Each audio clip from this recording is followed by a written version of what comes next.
नमस्कार दोस्तों, स्वागत है आपका हमारे यूट्यूब प्लेटफॉर्म पे। और वर्ल्ड ज्योग्राफी के जो वन लाइनर्स क्वेश्चंस हैं उसकी पहली सीरीज़ आज है। उस सीरीज़ का पहला पार्ट आज हम लोग देखने जा रहे हैं। इसके अंतर्गत हम लोग कॉन्टिनेंट्स यानी महाद्वीप देखेंगे और साथ ही ये सारे क्वेश्चन वन लाइनर होंगे और आपको रिवीजन के लिए बहुत महत्वपूर्ण होंगे।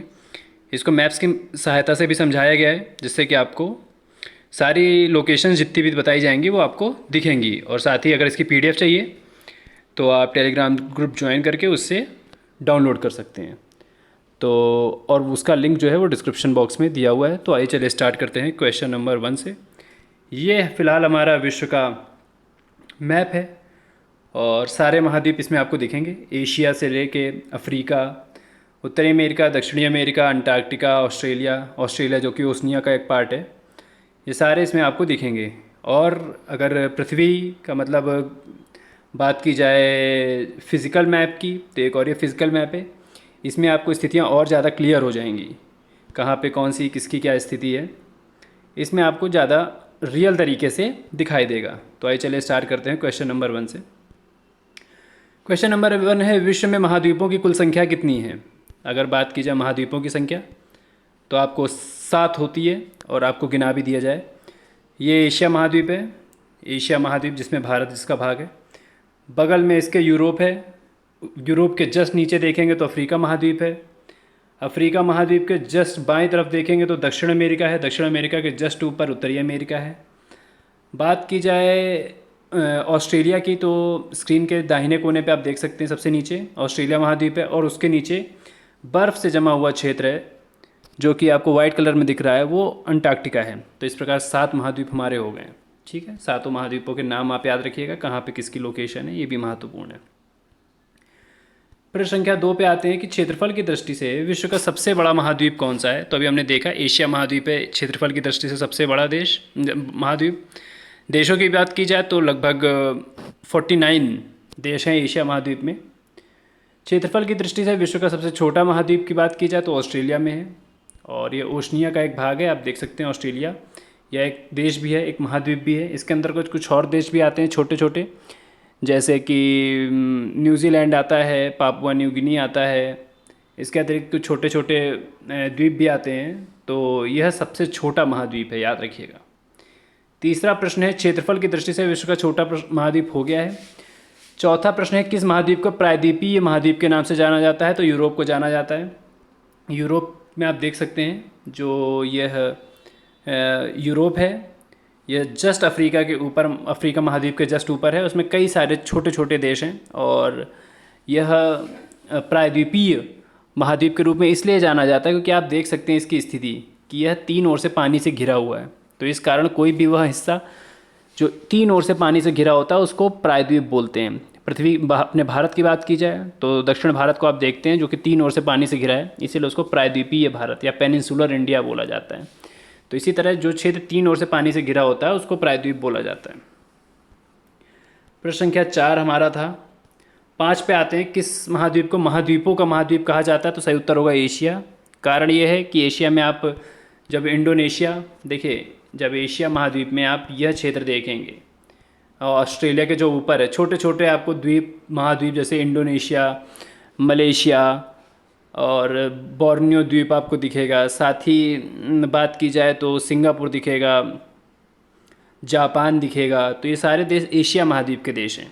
तो जो एशिया महाद्वीप के देश हैं तो कई सारे देश एशिया में जो हैं जो प्रायद्वीप में हैं, जो कि जल से घिरे हुए हैं, छोटे छोटे द्वीप भी हैं। तो इस कारण जो है कि इसको हम क्या बोलते हैं, इसी कारण एशिया को हम लोग महाद्वीपों का महाद्वीप बोलते हैं। इसका यही कारण है। कौन सा एक द्वीपीय महाद्वीप के नाम से जाना जाता है? ऑस्ट्रेलिया होगा, क्योंकि अभी हमने बताया था कि ऑस्ट्रेलिया जो है वह सिर्फ एक देश है और महाद्वीप भी है, चारों ओर से पानी से घिरा हुआ है। तो इसी कारण द्वीपीय महाद्वीप बोला जाता है ऑस्ट्रेलिया को। 7वां प्रश्न है, किस महाद्वीप के सबसे बड़े भाग में वर्षा की कम मात्रा की प्राप्ति के कारण प्यासी भूमि का महाद्वीप कहा जाता है? तो सही उत्तर होगा ऑस्ट्रेलिया। ऑस्ट्रेलिया की बात की जाए तो सबसे कम मात्रा में यहाँ पे वर्षा होती है और इसी कारण आप देखते होंगे गर्मी भी बहुत भीषण मात्रा में होती है। इसी कारण हर वर्ष यहाँ पर आग की भारी मात्रा देखी जाती है जंगलों में। और अभी हमने 2-3 महीने पहले भी देखा था कि कितनी भारी मात्रा में आग लगी थी। कई जीव जैसे कि कंगारू हो गया और कुआला हो गया जो वहीं पे पाए जाते हैं, काफ़ी मात्रा में उनको क्षति हुई थी। तो जो सही उत्तर होगा इसका होगा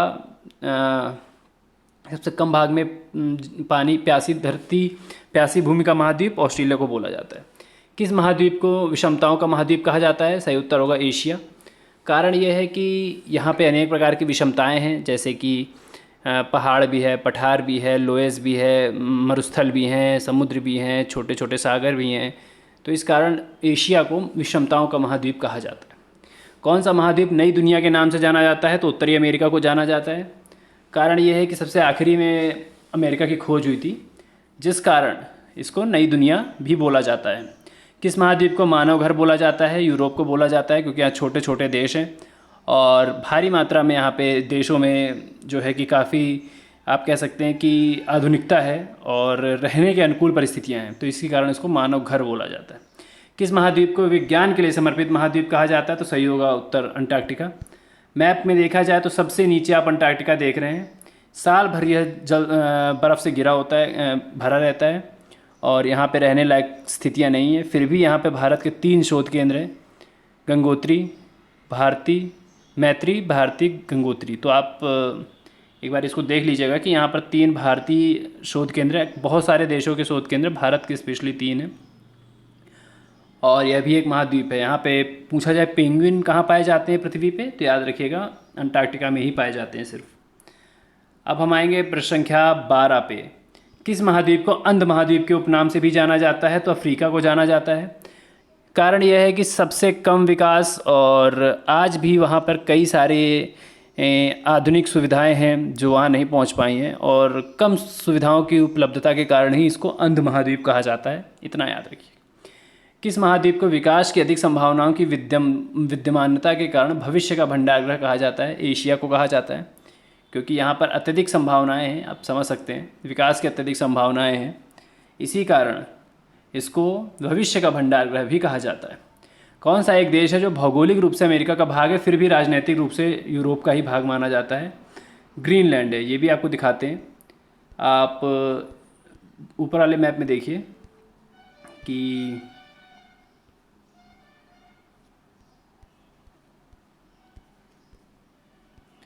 इस मैप में आप देख रहे हैं कि ग्रीनलैंड कहाँ पे है। ये देखिए, ये है ग्रीनलैंड और आप देख सकते हैं बिल्कुल अमेरिका के जस्ट बगल में है ग्रीनलैंड, परंतु फिर भी यह यूरोप का भाग माना जाता है। क्यों? क्योंकि इसमें डेनमार्क का अधिकार है इसके ऊपर। और डेनमार्क कहाँ की कंट्री है? तो याद रखिएगा यूरोपियन कंट्री है। इसमें देखना है तो ये देखिए, आपको दिख रहा होगा जो सबसे ऊपर भाग है और उत्तरी अमेरिका के जस्ट बगल में है। तो इसी कारण बोला जाता है कि यह उत्तरी अमेरिका का भाग होने के बाद भी इसको यूरोप का ही भाग माना जाता है। क्यों? क्योंकि डेनमार्क है वो किसका भाग है? डेनमार्क यूरोप का भाग है, ठीक है। और ग्रीनलैंड है इसका नाम। अलास्का किस देश का हिस्सा है? तो यूएसए का है। और बात की जाए तो यह 50वां यूनाइटेड स्टेट ऑफ अमेरिका में टोटल 50 स्टेट है और 50वां स्टेट यूएसए का है। अलास्का था जो कि पहले रशिया का भाग था, फिर रशिया से ख़रीदा गया था, तो यूएसए ने इसको ख़रीदा था, तो सही उत्तर होगा यूएसए। 16 नंबर पे आते हैं, संसार का सबसे बड़ा देश कौन सा है जनसंख्या के आधार पर? तो याद रखिएगा चीन है। दूसरे पे बात की जाए तो अपना देश भारत आता है। मैं आपसे एक और प्रश्न पूछता हूँ यहीं पे, अगर आता है तो कमेंट करिएगा। वैसा कौन सा देश है जो आकार के आधार पे, यानी कहें कि क्षेत्रफल के आधार पर जिस स्थान पर है उसी स्थान पर जनसंख्या के आधार पर है? तो अगर आपको पता है तो इसका उत्तर दीजिएगा, नहीं पता तो आप गूगल कर लीजिएगा। आगे आते हैं कि पृथ्वी के कोर में किस तत्व की प्रधानता है? तो याद रखिएगा निकिल व लोहा। क्यों? क्योंकि अभी हमने ज्योग्राफी के लेक्चर में भी आपने देखा था कि सबसे ऊपर सियाल होती है, फिर सीमा होती है, फिर निफे होती है। तो जब सियाल, सीमा, निफे में सबसे नीचे निफे होती है। निफे क्या होता है? निकिल और फेरस। फेरस क्या होता है? लोहा, और निकिल होती है धातु। तो पृथ्वी के कोर में किस तत्व की प्रधानता है? तो याद रखिएगा निकिल व लोहा। स्थल मंडल में संबंधित है, जो स्थल मंडल होता है सबसे ऊपर, उसमें क्या क्या आता है? तो याद रखिएगा भूपटल का ऊपरी हिस्सा, भूपटल के निचली भूपटल और साथ ही मेंटल का ऊपरी हिस्सा आता है। ऊपरी ठोस भाग जो होता है मेंटल का, वो आता है। आपको पता होगा सबसे ऊपर होता है, सबसे नीचे होता है, बीच में मेंटल आता है हमेशा, ठीक है। कोर सबसे नीचे होता है, तो कोर सबसे नीचे होता है, फिर मेंटल आता है, फिर क्रस्ट आती है, तो क्रस्ट, मेंटल, कोर, इस तरह चलता है। आगे देखते हैं प्रश्न संख्या 19 पे, मेंटल में किन तत्वों की प्रधानता होती है। तो याद रखिएगा, अभी हमने आपको बताया था कि मेंटल बीच में होता है, सबसे ऊपर क्या होता है क्रस्ट, फिर मेंटल, फिर कोर। तो सब बीच में होता है मेंटल। तो मेंटल क्या होता है, सीमा, SiMa, यानी सिलिका और मैग्नीशियम। सही उत्तर होगा सिलिका और मैग्नीशियम। प्रश्न संख्या 20 पे आते हैं कि जो देशांतरीय दूरी 1 घंटे के समय अंतराल के बराबर होती है। तो याद रखिएगा 15 डिग्री।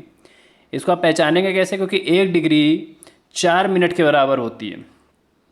तो 1 डिग्री 4 मिनट, तो 15 डिग्री, तो 15 गुणे 4 करेंगे तो 60 मिनट, और 60 मिनट होता है 1 घंटे के बराबर। तो इसीलिए जब 1 घंटे यानी 60 मिनट की बात की जाएगी तो 15 डिग्री का समय अंतराल होता है। 21 नंबर देखते हैं कि पृथ्वी ग्रह की संरचना में प्रवार के नीचे का कोड किस से बना होता है। तो प्रवार के नीचे का कोड लौह से बना होता है। ऐसे में भी आपको बताया था, ग्रह की संरचना में सबसे नीचे क्या है, आयरन होता है कोर में। वलन क्रिया किसका परिणाम है। तो पर्वत का जो निर्माणकारी बल है, जिस बल से पर्वत का निर्माण होता है, तो उसी को बोलते हैं वलन प्रक्रिया। मतलब रिंग्स बनती हैं जो पर्वत में, वलन क्रिया उसी को बोलते हैं। सर्वाधिक देशों वाला महाद्वीप अफ्रीका है, लगभग 54 देश हैं। कौन सा महाद्वीप है जो पूर्ण रूप से दक्षिणी गोलार्ध में स्थित है। तो ऑस्ट्रेलिया है, अभी हमने देखा था। और कौन सा महाद्वीप मरुस्थल विहीन है। तो याद रखिएगा यूरोप मरुस्थल विहीन है। यूरोप में एक भी मरुस्थल नहीं है। अगर ऑस्ट्रेलिया की बात की जाए तो यहाँ पे ग्रेट सैंडी और विक्टोरिया, ऐसे करके कई सारे मरुस्थल हैं। तो मरुस्थलों की बात की जाए तो भारी मात्रा में मरुस्थल हैं यहाँ पे। और अफ्रीका की बात की जाए तो कालाहारी है और सहारा है। भारत की बात की जाए तो थार मरुस्थल है। इसी तरह हर महाद्वीप में मरुस्थल हैं, सिर्फ यूरोप को छोड़ के, इसीलिए यूरोप को मरुस्थल विहीन भी बोला जाता है। जिस प्रकार 25 क्वेश्चन देखे, पार्ट 1 था, पार्ट 2 भी आएगा इसका, और उसमें 26 से आगे देखेंगे। तो अगर अभी तक आपने चैनल को सब्सक्राइब नहीं किया है तो प्लीज़ सब्सक्राइब कर लीजिएगा, और कैसा लगा बताइएगा ज़रूर। बहुत बहुत धन्यवाद। जय हिंद।